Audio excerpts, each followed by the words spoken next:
So you went to sleep in wudu, reciting Ayatul Kursi, reciting the adhkar, the remembrances that are required for the night.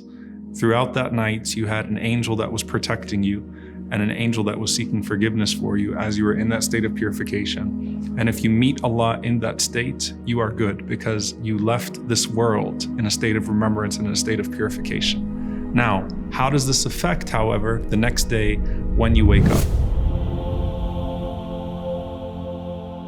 Allah subhanahu wa ta'ala mentions in the Quran, Inna Quran al-Fajri kana mashhuda, that the Quran that's recited at the Fajr time is witnessed, it's widely witnessed. And the Prophet ﷺ explained that when you wake up in the morning, you have angels that have shifts. And so we talked about the two angels that guard you, the two angels that record.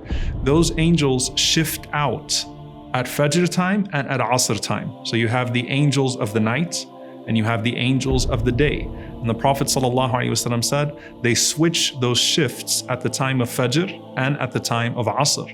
And so Allah subhanahu wa ta'ala gathers them at the time of Fajr around that person as that person is reciting the Quran at Fajr. And this is also connected to Salat al-Jama'ah, the congregational prayer of Salat al-Fajr. When everyone is coming together, you woke up طيب النفس نشيطا طيب النفس, energetic, with a good spirit, directed towards Allah, longing towards Him, and then you made your way to Salat al-Fajr, and all of the angels of each person there, your angels that work the morning shift and your angels that work the evening shift, are gathered around listening to the recitation of that Quran at the time of Fajr. And what a glorious moment that was. And so Allah subhanahu wa ta'ala asks those angels that He sent to you and those angels that are coming back, because they all report back to Allah after their shift. And Allah subhanahu wa ta'ala says to them, how did you find my servants? They say, تَرَكْنَاهُمْ وَهُمْ يُصَلُّونَ وَأَتَيْنَاهُم وَهُم يُصَلُّونَ.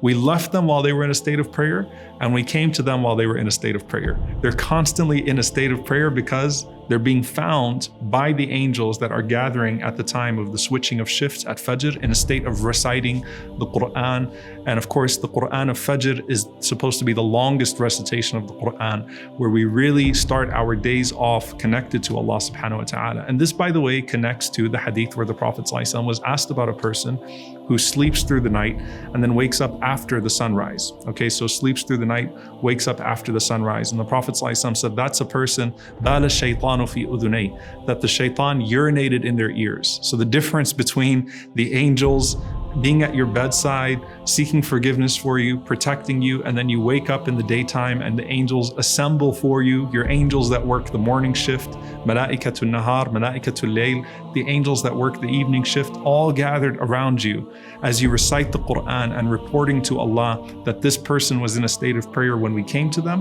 and this person was in a state of prayer when we left them. This also has implications for our adhkar, for the remembrances that we make. The Prophet ﷺ, he said, Saddidu wa qaribu waghdu wa ruhu wa shay'un min al-duljati wal qasd al-qasd tablughu. Prophet ﷺ said to be sincere and moderate in your good deeds. Saddidu wa qaribu, do your best. Aim for perfection, but know that you have to be moderate in that pursuit of perfection. Waghdu wa ruhu, and use the forenoon, use the time in the morning after Fajr until the sunrise, and use the evening between Asr and Maghrib to get ahead.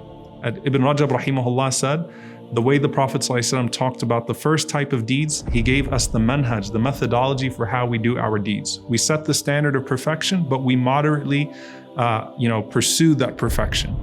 And then he mentioned al-ghadwa wa rawha, which is the morning time between Fajr and sunrise, and the evening time between Asr and Maghrib.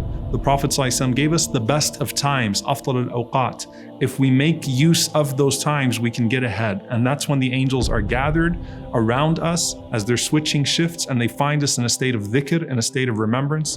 And the Prophet ﷺ, of course, also said, Burika li ummati fi bukuriha, that my nation is blessed in its mornings. The way that you start off your morning with Fajr, with recitation, and even getting a head start on your day in terms of your halal worldly pursuits. One of the companions took the advice of the Prophet ﷺ and started to work earlier than everyone else, and he always found himself ahead of everyone else. So using that early morning time to remember Allah as the angels that work your morning and night shift are together, and then beginning your own work shift earlier than everyone else, allows you to get ahead.